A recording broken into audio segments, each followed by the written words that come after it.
আসসালামু আলাইকুম and hello everyone, কেমন আছেন সবাই? আশা করি অনেক ভালো আছেন, সুস্থ আছেন। তো এটা হচ্ছে অনেক দিন আগেকার একটা ভিডিও, ঈদের পরের দিনের ভিডিও।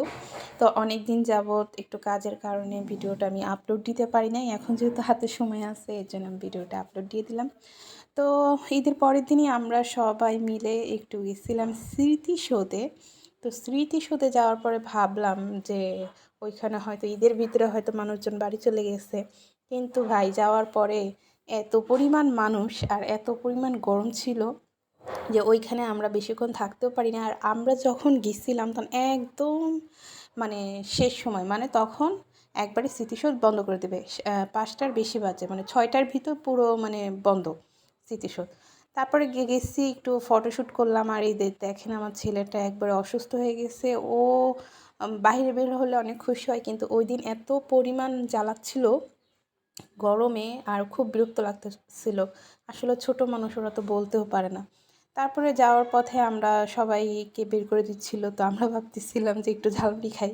আর এই যে দেখেন পুরো স্মৃতিসৌধ খালি, আর এই যে দেখেন খালি মানুষের মাথা আর মাথা।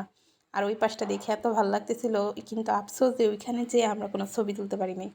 তারপরে আম্মু আর আন্টিদেরকে সবাইকে বাসায় চলে যেতে বললাম, গাড়িতে উঠিয়ে দিয়েছি। আর আমি আর আমার ফ্রেন্ড মিলে একটু জাহাঙ্গীরনগর গেছিলাম যে একটু ঘুরে আসি, যেহেতু আমরা এখানে ঘুরতে পারি নাই। আর ছেলেও অতিরিক্ত কান্নাকাটি করতেছিল, আর আমারও ওরকমভাবে সময় হয় না।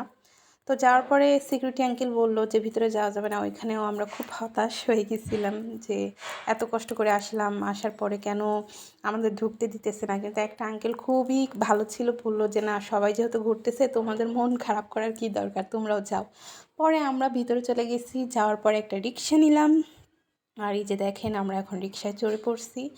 আর যেতে যেতে রোদটাও পড়ে গেছিলো, এত সুন্দর একটা বাতাস ছিল ওইখানে, মানে বলার বাহিরে এত ভালো লাগতেছিল। আর রিক্সা উঠলে তো এমনিতেও বাতাস লাগে শরীরে, খুব ভালো লাগে। আর আমরা একটু ঘুরে ঘুরে দেখতেছিলাম আশপাশটা, অনেক মানুষ এসেছিল। আমরা মনে করছি গরমের ভিতরে আর ঈদের ভিতরে সবাই বাড়িতে চলে গেছে, কিন্তু না ভাই, ঢাকা শহর একবারই খালি না, ঠিক আছে? আমি মনে করি বাড়িতে কেউই যায় না, সবাই ঢাকায় রয়ে গেছে। তারপর ওইখান থেকে আমরা একটু ফটোশ্যুট করে ঘোরাঘুরি করে রেস্টুরেন্টে চলে গেলাম। তো এটা আমার বান্ধবী আমাকে ট্রিট দিচ্ছিল, ওর কাছে আমি বলছিলাম যে তুই আমাকে খাওয়াইস। তো আমাকে এটা ছোটো মোটো একটা ট্রিট দিচ্ছে। আর এই যে মিট বক্সটা আমি অনেক আগের থেকেই ওর কাছে আমি পাই। তো বললো যে যেহেতু তুই খেতে চাইছিলে, এনে তোর জন্যে মিট বক্স। তো মিট বক্সটা অনেক মজা ছিল। এটা তো সসেস ছিল, মাশরুম ছিল, তারপরে অনেক কিছুই ছিল, ঠিক আছে? এটা আমি ফার্স্ট টাইম খেলাম, সবসময় আমি টিভিতেই দেখি। তো যাই হোক, এই যে দেখেন, মানে এটা প্রাইসটাও কম, স্টুডেন্ট প্রাইস হিসেবে একবার পারফেক্ট। তো আমরা পরিবেশটা যে একটা অর্ডার দিতে যে 2টা অর্ডার দিয়ে দিছে। তো এই তো, সবাই ভালো থাকেন, সুস্থ থাকেন, আল্লাহ হাফিজ।